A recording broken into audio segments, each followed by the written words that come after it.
안녕하세요 유튜브 시청자 여러분, 제자르입니다. 손흥민 선수의 토트넘의 모든 소식 전해드리려고 노력하는 제자르의 2024년 12월 21일 두 번째 영상이 되겠습니다. 손흥민 선수가 올림피코 골을 넣어버렸죠.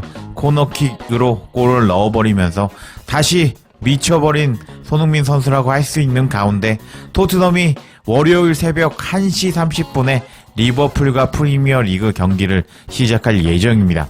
현재 이번 경기 어떻게 도박사들은 예측하고 있는가를 살펴보면 리버풀 승리 배당이 훨씬 낮으면서 리버풀이 승리하는 것이 정배, 그리고 토트넘이 승리하는 것이 역배라고 할 수 있겠습니다. 이런 상황인데 제가 이번 영상에서는 꼭 토트넘이 리버풀에게 패배한다는 법은 없을 것 같습니다. 제가 여러가지 자료와 통계들을 살펴보면서 이번 경기 토트넘이 이길 수 있는 방법이 있나 찾아보았는데 이번 경기에서 토트넘이 이길 방법이 있었습니다. 그리고 최근에 리버풀은 좋지 않은 모습을 보여주고 있는데 리버풀의 약점이 공개가 되면서 이번 경기 손흥민 선수의 활약만 나온다면 토트넘이 승리할 가능성이 어느 정도 있다고 할 수 있겠습니다. 그럼 왜 그렇게 제가 생각을 하는지 다양한 자료들을 통계로 한번 알아보도록 하겠습니다. 일단 경기가 시작되기 전에 순위표를 살펴보면 리버풀이 한 경기 덜한 상태에서 11승 3무 1패 31득 13실점을 기록하면서 1위에 랭크되어 있습니다. 수비력이 상당히 좋은 리버풀이라고 보시면 되겠습니다. 현재 프리미어리그 최소 실점팀입니다. 그리고 토트넘은 7승 2무 7패 36득 19실점을 기록하면서 공격력은 강한 상태지만 일단은 그런 공격력에 비해서는 많이 패배한 토트넘이라고 할 수 있겠습니다.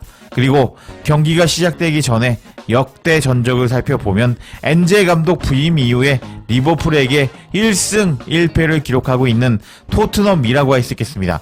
그리고 토트넘과 리버풀 모두 이번 주 중에 카라바오컵 경기가 잡히면서 모두 일단은 주중에 선수들을 썼습니다. 근데 토트넘 같은 경우는 베스트 11을 썼다고 할 수 있겠는데 리버풀 같은 경우를 살펴보면 이게 지난 주말 리버풀의 라인업이고 이것이 이번 주중에 카라바오컵에 나왔던 리버풀의 선발 명단입니다. 근데 살펴보면요, 거의 리버풀은 압도적으로 로테이션을 돌리면서 체력적인 상황은 리버풀이 훨씬 좋다라고 볼 수가 있겠습니다. 보시면은 거의 로테이션을 다 돌린 리버풀이라고 할 수 있습니다. 그래서 그럴까요? 일단 스카이 스포츠는 이번 경기 리버풀이 원정 경기임에도 불구하고 2대1로 승리할 것이다 라고 예상을 했고, 그리고 BBC의 이번 경기 예상을 살펴보면 토트넘 감독인 엔제 감독은 이번 주에 토트넘의 경기를 경영하는 것이 영국의 총리보다 더 힘들다고 말했는데 링컨을 담당했던 저의 경험상 그의 말이 맞는 것 같다. 엔제는 감독들이 일주일에 경기를 여러 번 할 때 겪을 수 있는 기복에 대해서 모두 알고 있다. 그것이 바로 토트넘이 시즌에 겪고 있는 일이기 때문이다. 이 경기도 같은 것이 적용될 수 있을 것이다. 이번 경기는 액션이 가득할 것이기 때문에 토트넘이 기쁨을 얻을 것이라고 생각하겠지만 리버풀은 그것에 굴하지 않을 것이고 리버풀은 승리하기를 바랄 것이다. 토트넘이 살라의 역습을 어떻게 막을지가 핵심이라고 할 수 있겠는데 살라를 완전히 막을 수는 없을 것이다. 사람들은 지난 주말 리버풀이 풀럼과 무승부를 기록한 것을 보고 슬롯 감독의 팀에게도 좋은 결과가 아니었다고 생각할지는 모르겠지만 내가 볼 때는 나는 그 경기를 실제로 봤는데 솔직히 말해서 10명의 리버풀이 플레이하는 방식은 놀라웠다. 그래서 크리스 서튼은 3대2로 리버풀이 승리한다고 이번 경기를 예상한 상태였습니다. 이렇게 경기 전부터 토트넘이 로테이션을 못 돌리면서 체력적으로 문제가 발생할 수 있고 리버풀은 로테이션을 완벽하게 돌리면서 체력적으로 우세하면서 영국 매체들이 리버풀의 승리를 모두 점친 상황입니다. 그런데 프리미어 리그가 재밌는 것이 이렇게 스카이 스포츠와 BBC가 승리 예상이 겹칠 때는 토트넘의 경기가 예상대로 되지 않는 경우가 많았습니다. 그래서 일단 이번 경기 이변이 충분히 일어날 수 있다고 할 수 있겠고, 그리고 토트넘의 흐름을 총 분석해 보면서 이번 경기 토트넘이 홈에서 지지 않을 수 있다라는 것을 제가 알려드려 보도록 하겠습니다. 토트넘은 이번 시즌에 홈에서 총 4승 1무 3패를 당했습니다. 토트넘이 홈에서 뭐 그렇게 승률이 좋은 편이라고는 할 수 없습니다. 일단 진 경기를 보면 아스날에게 홈에서 졌고요.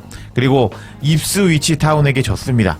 그리고 또 첼시에게 또 져버리면서 홈에서 이렇게 세 팀에게 3패를 당한 토트넘입니다. 근데 아스날 같은 경우는 토트넘이 경기력이 훨씬 좋았습니다.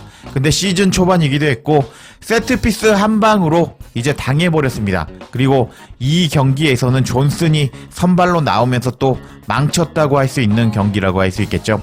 그리고 이제 입스위치 타운과 경기를 보면 이제 토트넘이 2대1로 패배를 하고 말았는데 이제 선제골 두 골을 내줘버린 다음에 그냥 무기력하게 진 엄청나게 짜증나는 경기였습니다.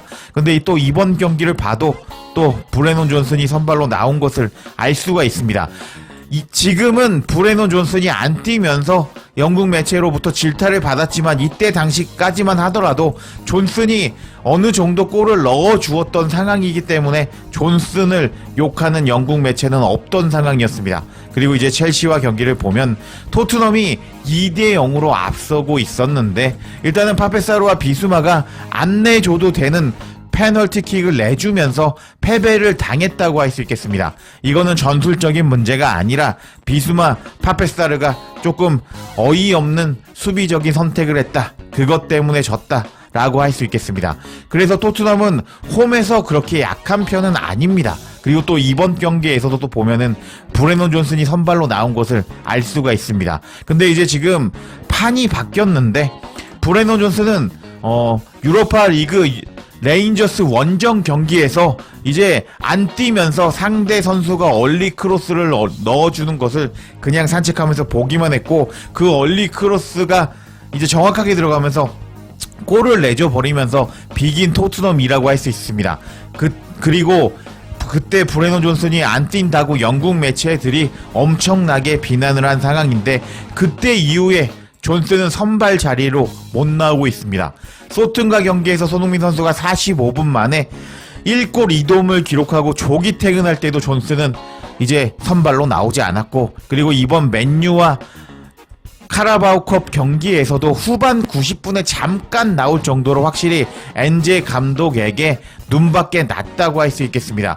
그렇기 때문에 이번 경기 역시 뭐 체력적인 안배로 선발로 나올 가능성이 있기는 하겠지만 그럴 가능성은 낮다고 볼 수 있겠습니다. 그래서 일단은 판이 달라졌다고 할 수 있겠고 그리고 리버풀도 최근에 그렇게 좋지 않은 상황을 보여주고 있습니다. 리버풀이 좋을 때는 이렇게 미친 경기력을 보여주고 있었습니다. 지금 7경기 연속 7연승을 기록하면서 이제 잉글랜드 무대에서도 패하지 않았고 유럽 대항전에서도 그냥 날아다니면서 심지어 레알, 맨시티까지 잡고 있었던 리버풀이었습니다. 근데 리버풀은 지금 현재 어떻게 되었느냐? 일단 뉴캐슬 원정에서 비겼고요. 여기는 챔스니까 배제하겠습니다. 그리고 이제 홈에서 풀럼에게 비기면서 리그 2연속으로 무승부를 당해버렸습니다. 심지어 리버풀은 수비가 좋은 팀이었거든요. 근데 2경기 동안 5골이나 실점하면서 최근 수비가 무너진 모습을 보여주고 있습니다. 그럼 리버풀의 수비가 최근에 얼마나 무너졌는지 장면 분석을 통해서 리버풀의 수비의 약점을 제가 알려드려 보도록 하겠습니다. 일단 리버풀이 뉴캐슬에게 3실점을 당했는데 마지막 한 골은 키퍼 실책이었거든요. 그것을 제외하고 2골을 어떻게 실점했는지 살펴보도록 하겠습니다. 여기 기마량이스가 있습니다. 뉴캐슬의 중앙 미드필더인데 이 선수가 드리블이 가능하고 키패스를 넣어줄 수 있는 능력을 가지고 있습니다. 이 기마량이스가 여기서 공을 잡고 이제 압박을 들어오는 이 선수를 벗겨버리면서 이제 앞으로 나아가는 모습이 확인이 되었습니다. 이렇게 앞으로 돌진하고 있는 기마량이스였고 그리고 이삭이 반다이크와 같이 있으면서 공간으로 들어가고 있습니다. 그리고 이제 공을 받은 이삭이 반다이크를 앞에 두고 그냥 슈팅을 냅다 때렸는데 이 슈팅이 원더골로 그냥 들어가면서 일단은 한 골을 넣은 뉴캐슬이었습니다. 여기서 중요한 것은 일단은 이삭이 반다이크를 무력화시키기 위해서 원더골을 넣었다라는 것을 알 수가 있겠습니다. 근데 반다이크가 단단하기도 하고 토트넘에선 이렇게 골을 넣을 수 있는 중앙 공격수가 없죠. 손흥민 선수가 그나마 나온다면 가능하겠지만 솔랑키가 나오고 있는데 솔랑키는 이런 것이 불가능하다고 할 수 있겠습니다. 그런데 이 실점 장면을 통해서 알 수 있는 것이 뭐냐? 일단은 리버풀은 수비 라인이 상당히 높다는 것을 알 수가 있습니다. 이 정도면 손흥민 선수에게 충분히 털려버릴 수 있겠죠. 그리고 지금 여기 중앙에서 한 명만 상대 미드필더를 맡고 있는데 그 선수 한 명만 벗기면은 중앙으로 이제 패스를 넣어줄 수 있는 리버풀의 조금 엉성한 수비라고 볼 수가 있겠네요. 근데 토트넘은 전방 압박을 빡세게 하는 팀이기 때문에 이제 리버풀의 수비에 균열을 만들어낼 수 있다를 이번 뉴캐슬과 경기에서 실점하는 것을 통해서 알 수가 있겠습니다. 그리고 또 실점 장면을 살펴보면 이번에는 이제 후반으로 바뀌었는데 중앙에서 반대편으로 공을 뿌려주는 뉴캐슬이었습니다. 이렇게 이삭에게 공을 뿌려주는 중앙 미드필더였고요. 그런 다음에 이삭이 공을 잡고 다시 왼쪽 뒷공간으로 돌아 들어가는 고든에게 패스를 넣어주었습니다. 그리고 고든이 박스 안으로 들어가서 슈팅을 때렸는데 이것이 들어가 버리면서 왼쪽 측면이 붕괴가 되면서 한 골을 더 실점한 리버풀이란 것을 알 수가 있겠습니다. 와, 자 보이시나요? 리버풀은 이렇게 그냥 왼쪽 측면이 붕괴가 되었습니다. 또 수비 라인이 상당히 높은 것을 알 수가 있죠. 이런 상황에서 또 저기서 한 명이 공을 패스를 뿌려줄 수 있는 상대편 선수를 막지 못한다면 그냥 공이 패스가 허용하는 것을 알 수가 있고 그 다음에 이렇게 왼쪽 측면이 붕괴가 되면서 골을 실점하는 리버풀의 조금 최근에 약해진 수비라는 것을 알 수가 있겠습니다. 지금 이것을 토트넘 공격이라고 생각을 해보면은 지금 이 선수가 손흥민 아니면은 여기가 손흥민이라고 가정을 해봅시다. 여하튼 솔랑키 손흥민이라고 가정을 해본다면은 손흥민과 솔랑키가 연계를 통해서 충분히 리버풀의 수비를 벗길 수 있다는 것을 알 수가 있겠습니다. 그만큼 왼쪽 측면에 약한 현재 리버풀의 수비라는 것을 알 수가 있습니다. 그럼 풀럼과 2대2로 비겼을 때 리버풀이 어떻게 실점을 했는지 한번 살펴보도록 하겠습니다. 일단 또 왼쪽 측면에서 공을 잡은 이워비였습니다. 그리고 이제 그 뒤로 들어가는 이제 풀백 로빈손이 있었고요. 로빈슨은 이워비의 패스를 받아서 이렇게 그냥 크로스를 올렸습니다. 그 공을 이제 반대편에서 들어오는 페레이라가 그대로 밀어 넣으면서 먼저 실점을 당한 리버풀이었습니다. 와, 보이시나요? 또 수비 라인이 상당히 높습니다. 토트넘만 최근에 높은 수비 라인으로 공격하는 것이 아니라 리버풀도 상당히 높은 수비 라인을 통해서 공격을 하고 있는데 이렇게 빈틈이 많은 리버풀의 수비라고 할 수 있고 또 왼쪽 측면이 붕괴가 되면서 그쪽에서 올라온 크로스를 통해서 이제 실점했다는 것을 알 수가 있습니다. 그리고 또 풀럼과의 경기에서 또 실점한 리버풀이었는데요. 이번에도 또 왼쪽이 붕괴되면서 실점을 한 리버풀입니다. 또 중앙에서 리버풀의 제가 전형적인 약점이라고 말씀을 드렸죠. 수비 라인이 상당히 높습니다. 그리고 이제 중앙에서 견제를 하는 선수를 한 명만 벗겨버리면은 앞에 아무도 없습니다. 그래서 바로 키패스를 뿌려줄 수 있는데 이렇게 또 풀럼의 역습이 시작되고 있었고 이워비가 공간으로 들어가는 모습을 보여줬습니다. 그리고 이워비는 패스를 받아서 이제 또 갑자기 뒤에서 갑자기 우다다닥 뛰어서 앞으로 들어가는 풀백 로빈손에게 패스를 넣어줬습니다. 그리고 로빈손이 컷백을 넣어준 것이 중앙 공격수 무니즈가 힐킥으로 밀어 넣으면서 또 왼쪽 측면이 붕괴가 되면서 무너져 버린 리버풀이라고 할 수 있겠습니다. 와, 리버풀이 지금 상당히 강한 것은 맞겠지만 최근 프리미어 리그 2경기 동안 약점이 이렇게 드러나 버리고 말았습니다. 중앙은 상당히 뚫기 힘든 리버풀입니다. 왜냐고요? 세계 최고의 수비수라고 할 수 있는 반다이크가 있기 때문입니다. 근데 지금 2경기에서 5골을 실점하는 과정에서 3골을 왼쪽 측면을 통해서 왼쪽 측면이 붕괴가 됐고 그대로 3골이나 실점해 버린 리버풀이라고 할 수 있겠습니다. 근데 최근 토트넘의 공격은 어떻게 흘러가고 있나요? 지금 존슨을 안 쓰고 있습니다. 그러다 보니까 어떻게 되고 있느냐, 손흥민 선수 위주로 패스가 많이 들어가고 있고, 메디슨 같은 경우도 보통 왼쪽에서 뛰는 성향을 가지고 있는 선수입니다. 그러다 보니까 손흥민 선수와 연계가 될 수 있고, 그리고 이번 맨유와 카라바오컵 경기에서 스펜스가 미친 활약을 보여주면서 지금 또 솔랑키에게 도움도 기록했고, 왼쪽 측면에서 엄청난 활동 반경을 보여주면서 왼쪽 측면에 강한 토트넘이라고 할 수 있겠습니다. 이런 상황이기 때문에 리버풀이 왼쪽 수비가 약한 모습을 최근 두 경기에서 노출했기 때문에 토트넘이 이번 경기 충분히 해볼만 하다 라고 할 수 있겠습니다. 제가 리버풀의 최근 수비력의 약점을 보여주면서 약간 공감이 되시죠? 그러면은 이번 경기 토트넘이 승리하기 위해서는 어떤 선수들이 활약을 해야 되는지 제가 이제부터 설명을 드려보도록 하겠습니다. 관련 분석 바로 알아볼까요? 토트넘에서 어떤 선수들이 활약을 해야 이번 리버풀과 경기 승리할 수 있는지 말씀드리기 전에 리버풀의 원정 성적을 한번 살펴보도록 하겠습니다. 리버풀은 이번 시즌에 원정에서 5승 2무를 기록하면서 아직 패배를 당하지 않았습니다. 여기까지 보면 어라? 리버풀 센데? 라고 생각하실 수가 있는데, 이긴 승리들은 입스위치 타운, 맨유, 늑대, 팰리스, 소튼과 경기에서 승리한 리버풀입니다. 맨유는 솔직히 강팀이 아니죠. 그래서 강팀 원정에서 승리한 적이 없는 리버풀이다, 이렇게 보시면 되겠습니다. 그리고 무승부는 어떤 팀과 기록했냐? 아스날과 비겼고요. 그리고 뉴캐슬과 비긴 리버풀이라고 할 수 있겠습니다.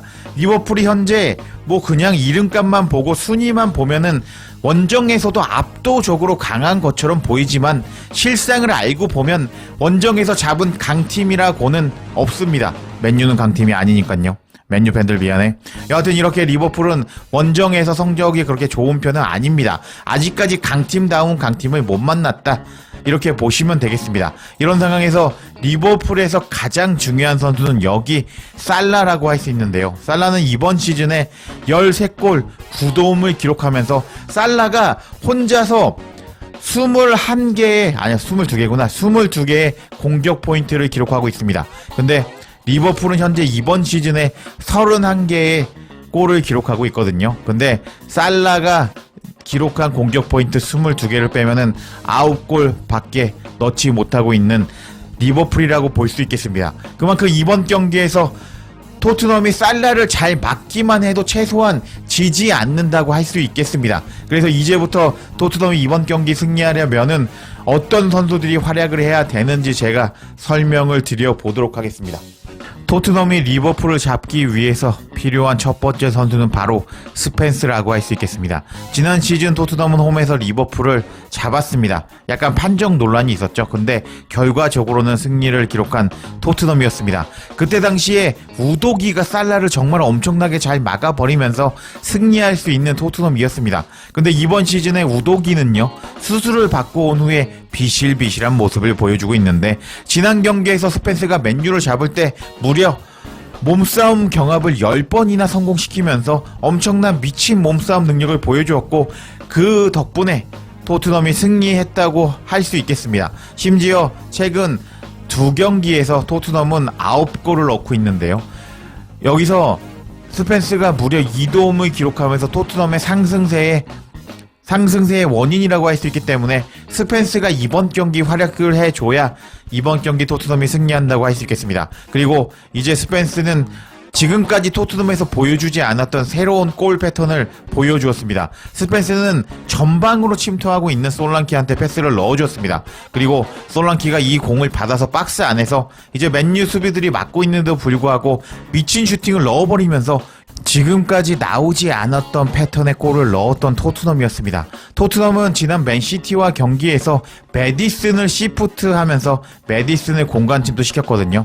그래서 셉세비의 패스를 받아서 메디슨이 골을 넣으면서 앞서갔고요. 그 다음에 또 손흥민의 엄청난 패스를 받아서 메디슨이 또 골을 넣으면서 메디슨 시프트를 이용하면서 골을 넣는 패턴을 보여줬습니다.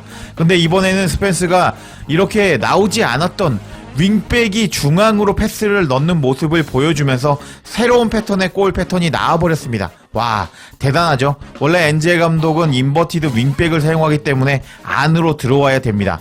스펜스가 여기로 들어와야 되는데 기존과 다르게 측면에서 전방으로 패스를 뿌려주는 토트넘의 새로운 골 패턴이 나왔다라고 볼 수가 있겠습니다.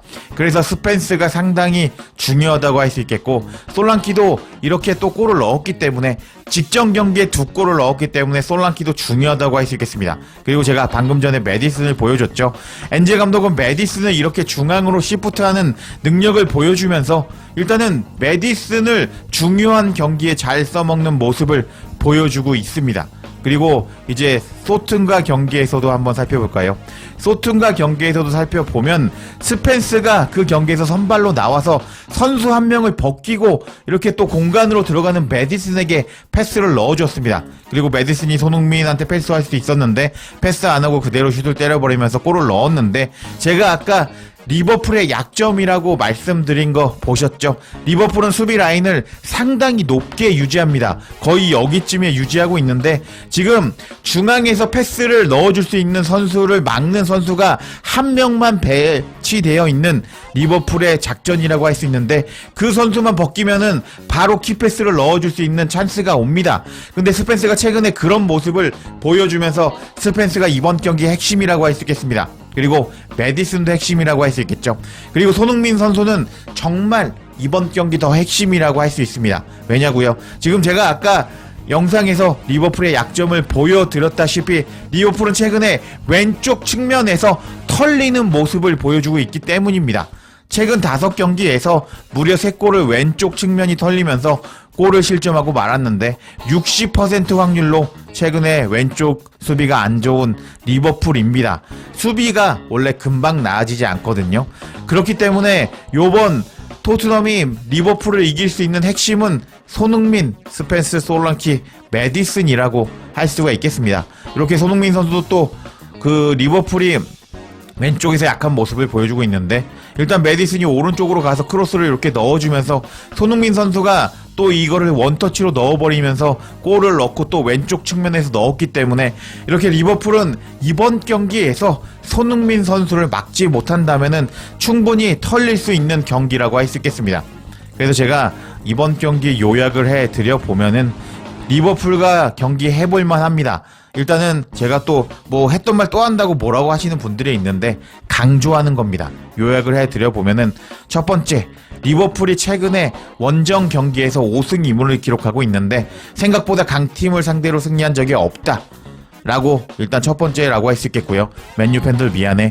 그리고 두 번째는 리버풀이 최근 왼쪽 측면에서 털리고 있는 모습을 보여주고 있다. 그리고 세 번째, 토트넘은 최근에 왼쪽 측면에서 공을 몰아넣고 있는 모습을 보여주고 있다. 그렇기 때문에 지금 팀의 핵심으로 떠오른 이제 스펜스, 그리고 솔랑키, 그리고 메디슨, 손흥민 선수가 이렇게 연계 플레이를 잘 보여준다면은 이번 경기 수비가 약해진 리버풀을 충분히 잡아볼만 할 수 있겠다라고 할 수 있겠습니다. 근데 여기서는 일단 한 가지 전제사항이 있습니다. 그것은 뭐냐면은 엔제 감독이 자신의 양아들 존슨을 버려야 합니다. 이번 경기 존슨을 그래도 체력 안배해줘야지, 존슨 선발, 이렇게 선택을 하는 순간 이번 경기 토트넘이 이길 가능성이 20%까지 떨어진다고 할 수 있겠습니다. 왜냐고요? 이 녀석은 안 뛰거든요. 원래 열심히 뛰어서 최소 한 명 몫을 해줘야지 경기가 팽팽하게 돌아간다고 할 수 있겠는데, 이 녀석은 안 뛰기 때문에 구멍이라고 할 수 있겠습니다. 이 녀석이 나오는 순간 11대 10 싸움이 된다고 할 수 있겠습니다. 그래서 엔제 감독이 양아들 존슨을 또 이번 경기에서도 보조 배터리 역할로 벤치에 앉힌다면 토트넘이 리버풀을 상대로 무승부 이상의 성적을 거둘 확률을 무려 저는 80% 이상으로 보고 있습니다. 그만큼 이번 경기는 리버풀이 쉽게 이길 수가 없는 경기라고 저는 뭐 여러가지 실점 장면, 다양한 통계, 여러가지 스탯을 분석해 본 결과 그렇게 판단하고 있습니다. 자, 어떻습니까? 저의 분석. 경기가 끝나고 나서 한번 판단해 주시길 바랍니다. 그래서 그만큼 이번 경기는 손흥민 선수의 골이 나오면서 토트넘이 승리할 가능성이 상당히 높다고 할 수 있겠는데, 손흥민 선수의 골이 나오면서 이번 경기 토트넘이 승리할 수 있기를 기대해 봐야겠습니다. 그리고 저는 이제부터 리버풀이 무너질 거라고 생각을 하고 있는데, 왜냐고요? 지금 리버풀의 감독은 프리미어 리그의 박싱 데이를 경험해 본 적이 없습니다. 그렇기 때문에 이제부터 계속 리버풀이 무너질 것으로 저는 예상을 하고 있는데, 한번 지켜보겠습니다. 이번 영상은 여기까지고요. 조금 더 흥미로운 소식이 있으면 바로 전해드릴 것을 약속드리면서 이번 영상 마치겠습니다.